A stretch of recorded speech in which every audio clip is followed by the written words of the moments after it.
Today on TFL Bike is a great day because we have a new bike as a long-term tester. Yamaha handed us this fantastic R7 to test out for the next couple months. And it is winter time in Colorado, a little bit of snow on the mountains, and clouds that you see are more than just ominous. Those are bringing some more snow tomorrow, so today is the day to get out and do a little bit of riding before the weather turns again. We'll get a few nice windows here where we can get this bike out, compare it to a few different things. But today, I want to get the R7 out on the road for a street review by itself, because Alex did a track review on this bike when it launched, but we've never done a street riding review on this motorcycle.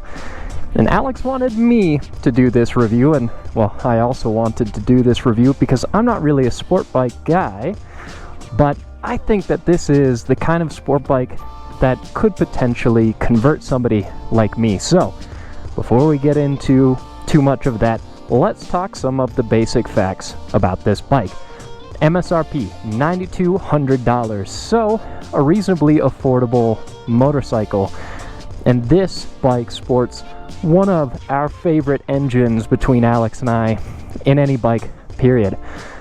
You can just barely see the name of it poking through. This is Yamaha's CP2, 689cc parallel twin, 270-degree parallel twin as well. So it's got the same firing order as a 90-degree V-twin, which means if you throw a pipe on any bike that runs this motor, it ends up sounding really, really good.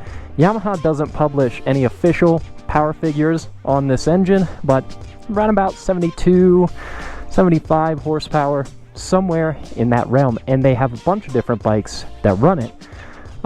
Everything from the older FZ07 onto the newer MT07, the Tenere 700. Lots of bikes that have sported this engine. They're awesome, but here we have it in a sport bike configuration, and this total package weighs about 414 pounds. So it's a pretty approachable motorcycle if maybe you were planning to get something, maybe not for your first bike, but for your second bike. Say if you started out on a Grom and you wanted to step into a bigger bike, this could potentially be a really great entry-level sport bike. So let's go ahead, get it on the road, and see how it rides. And I'm really excited about this, actually, because even though I'm not a sport bike guy, I think this bike is really sharp. I love the flat black on the side of the fairing, a little bit of teal here where it says R7, blue over the top. I mean, even not being the sport bike guy, I think this bike is really sharp. So let's stop talking about it and actually see how it rides. And straight off the bat, honestly, is very approachable. Clutch is a nice light pull. It's nice and linear. Transmission, yeah, everything about it is light. It's easy. It doesn't take a ton of effort to ride this bike. It's well balanced. You know, it's just an easy bike to ride. Now let's try out a little acceleration.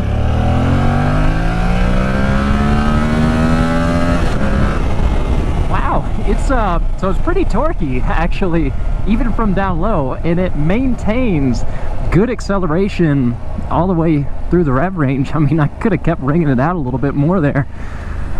So a fun powertrain, because it's not all torque down low and then nothing up top, and then it's not all top end and no grunt, which is great because if you're going to be riding a bike around town, now horsepower is nice, but having that torque to merge even when you're not wrung out, having power that's usable across the entire rev range is really useful on a bike that you plan to ride around the street. Top end horsepower, great when you're on the track and you're wrung out all the time, but right now, I mean, I'm at about 3,000 RPM. I can twist the throttle and pick up speed, no problem, and the bike isn't shuddering, it's not fighting me for it. So that part, the engine, as always, as in every other bike I've ridden with this engine, that part feels fantastic.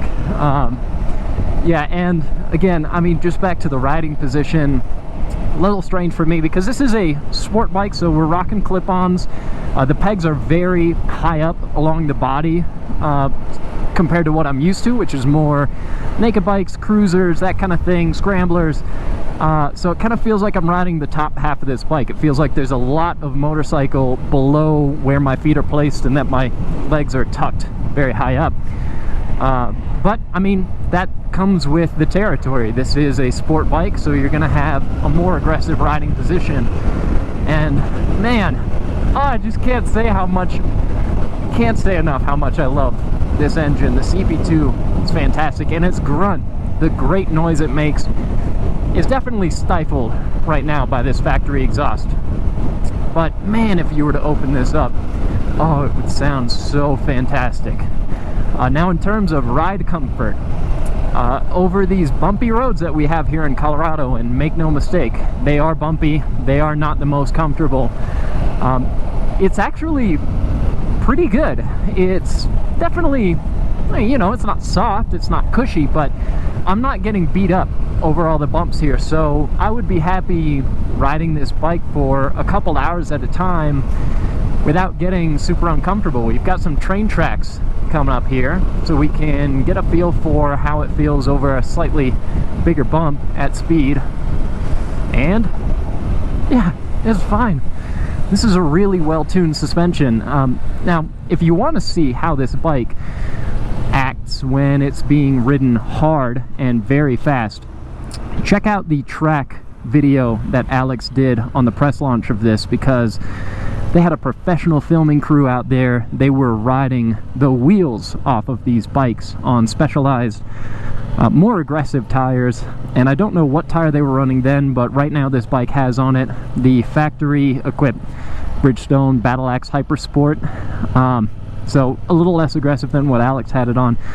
But and I've asked him many times since, he still maintains that the track day that he spent on this R7 is his single favorite day of work ever, which is saying a lot, because we have a lot of cool opportunities to do really incredible things, both on the automotive side with cars and trucks and with motorcycles. But no, if you ask him, track day on the R7, his best day of work ever.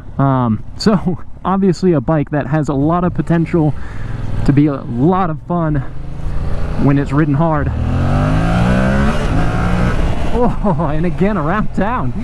Man, I mean, for you know, something that's just under 700cc, it's sporty. It really does not feel slow by any stretch of the imagination. I think that this is honestly a perfect balance, this motorcycle, for a lot of people, because it's not overpowered, it's not underpowered, and it's light and small, compact enough that you can really throw this bike around, especially if you're a more aggressive, quicker rider than I am. But even for me, I mean, it's approachable, but it doesn't feel slow. This is really fantastic.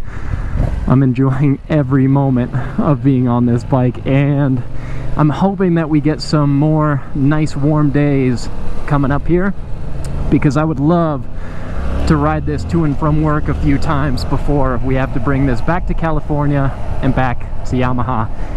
It's awesome. I mean, everything I own is old school, it's retro, it's carbureted, it's things that I can work on out of my own garage. But this, even though it's completely different from that, it's a very appealing motorcycle.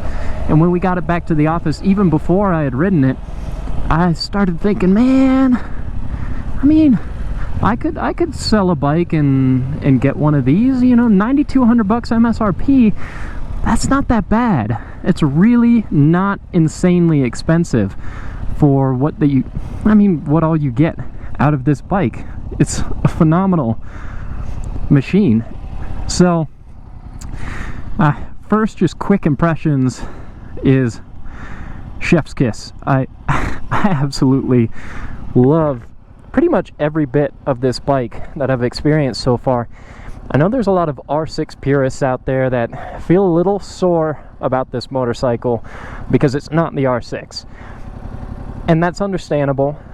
Alex has an R6 as his track bike, so we are going to do a video comparing this R7 to the R6. But, you know, for what this is, and especially for riding on the street, that grunt, that torque from the CP2, I think this is a really phenomenal package. And also styling-wise, I know a lot of people don't like this center headlight. That actually doesn't bother me that much. Really, really sharp. Awesome machine. So that's all for this video. We'll see you guys in the next one. Drop a comment, let us know what you think.